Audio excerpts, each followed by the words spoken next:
Hey guys, today I'm going to be showing you around the farm and giving a few farm updates.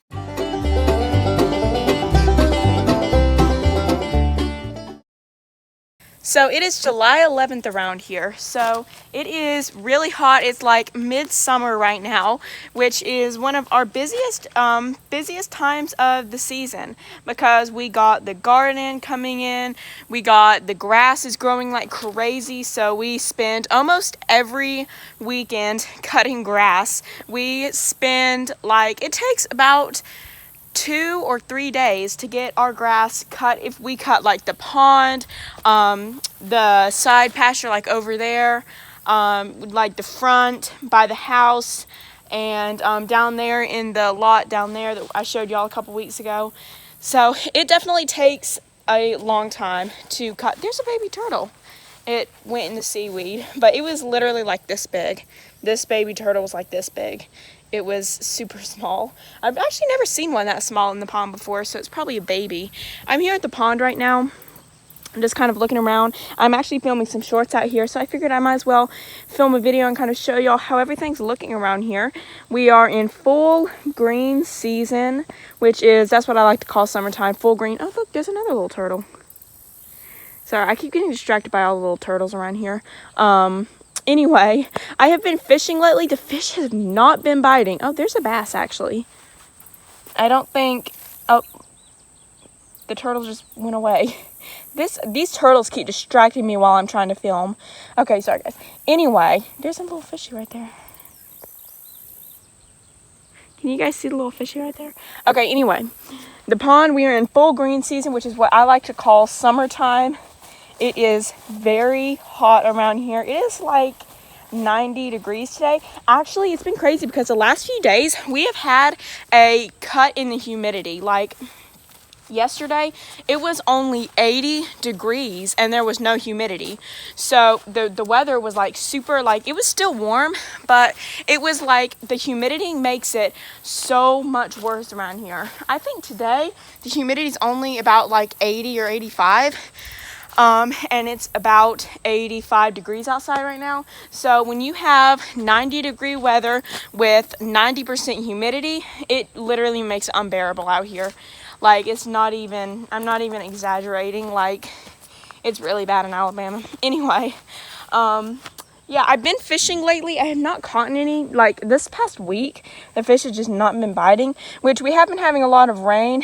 And when it rains, like, hard and for a while, the fish just don't seem to bite very much. Like, they'll bite in, like, a small, like, drizzle. But when it gets, like, hard rain like it was the other day, they just don't bite very much and kind of unsettles them. So they go to the very bottom of the pond.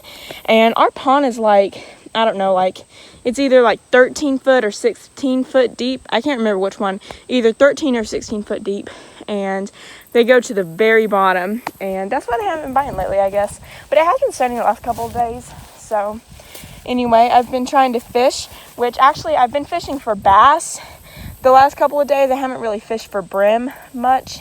There's like a little bitty brim in the front of the pond. You can't see it because of cloud cover.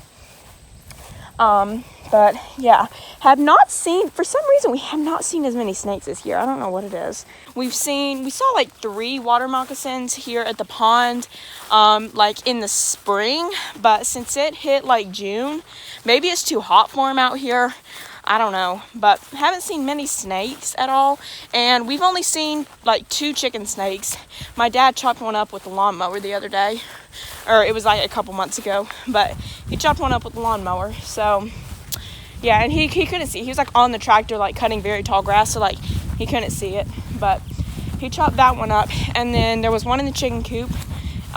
We killed that one since it was in the chicken coop. And then, yeah, that's like it. Like, I don't think we've seen any other chicken snakes. And we haven't seen many water moccasins other than the 3 this spring. But anyway, I have to film some shorts. So I'm going to film some shorts real quick. And then we'll go up and check things around the garden.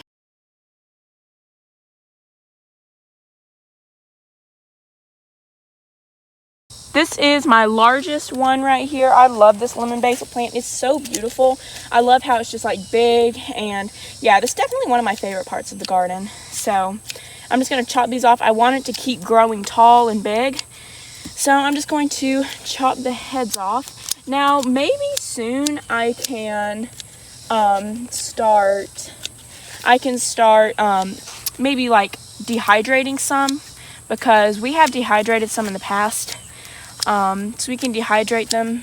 You can do recipes. It's like lemon basil chicken, and I think there's like a pasta dish that calls for lemon basil, which I love making pasta dishes. I make a really good one. Maybe I'll share the recipe sometime with y'all. It's shrimp and cheddar cheese, spinach pasta, and it is really good. I should share the recipe sometime with y'all. So I definitely like making that dish, but I know there's another pasta dish that calls for lemon basil, which is actually uncommon, but like I think if you order it online, you can get like dried lemon basil, or you can grow it yourself. Okay, I got my basket here, so I'm just going to start picking tomatoes. And I picked these tomatoes just the other day, and they are already just growing super big. And they're not super big, they're growing super plentiful, I should say. Super plentiful. So I'm really thankful, and I have not had, and this one's split. I'm super thankful that I have not had any squash bugs or stink bugs or tomato hornworms attack these this year. We have not had many pests as far as tomato hornworms this year on our tomatoes, actually. So I'm really, really thankful for that, because they are a pest. I have some tomatoes out there to pick, so I'm going to go on the other side of the fence and pick those tomatoes.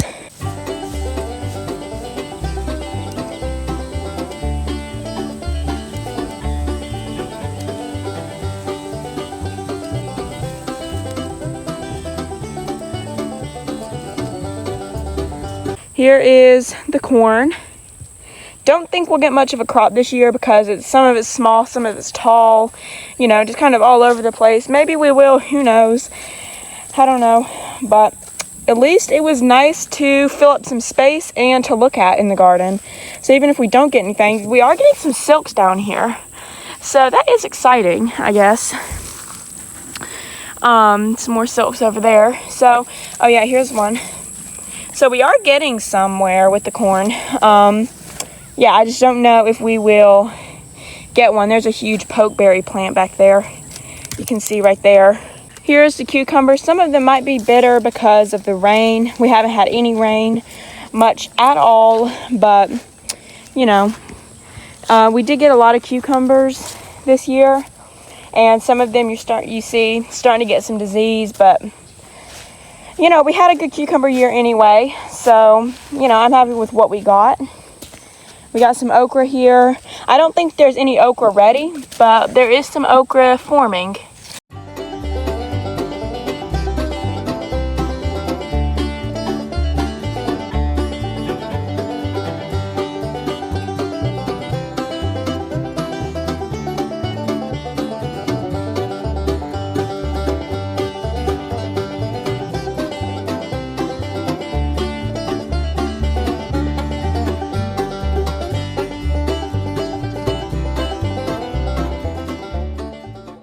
Look at all of this horse nettle around here. Horse nettle is very toxic to animals, livestock in particularly. So you can see little purple flowers, very, very toxic to any livestock. Thorns. You can definitely tell when something is horse nettle, because you see the leaves are shaped like this. There are little bitty thorns all over the leaves. Also, when goats can kind of like sense when something's toxic, like not always, but sometimes goats can like smell something and like not eat it, because they kind of know it's not good for them. So yeah, make sure none of this is in your cow pasture or goat pasture, sheep pasture, whatever it is. Make sure none of this is in here. So you can tell by the purple flowers. just kind of walk around your pasture and just make sure this isn't there. This is like far away from our goat pasture, by the way. Like I'm way down here, so it's like far away from our goat pasture. And we do check our goat pasture often for this because this is very invasive. You can see it's all over the place. So our path right now is pretty covered in just like grass and everything. So I can't go up the hill and show you all the elderberries up there, but we do have a big bush. We actually have several bushes down here, but this is really the one I can really get to good to show y'all. Here are the elderberries. They are doing good, not near ready yet. They're still little bitty green balls, you can see. I have no idea when they'll be ready. Pretty soon probably, I suppose. But they're still green. Oh wait, here's some I can reach.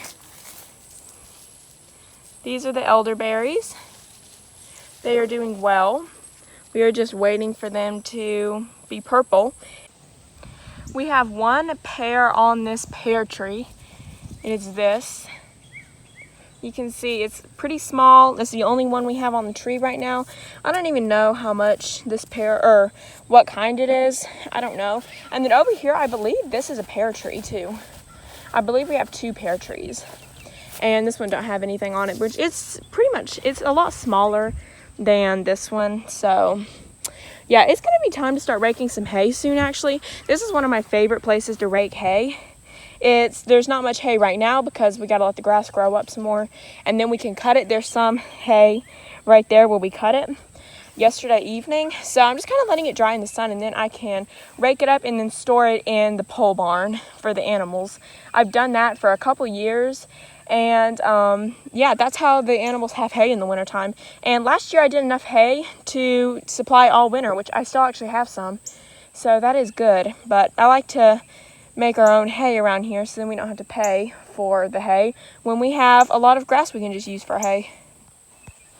So I hope you guys enjoy kind of walking around with me and seeing kind of what the homestead looks like during the summertime. Anyway, I hope you guys enjoyed this video. Let me know if you have any questions or comments in the comment section below, and I will make sure to answer them. Anyway, I hope you guys enjoyed this video, and we'll see you guys on the next adventure.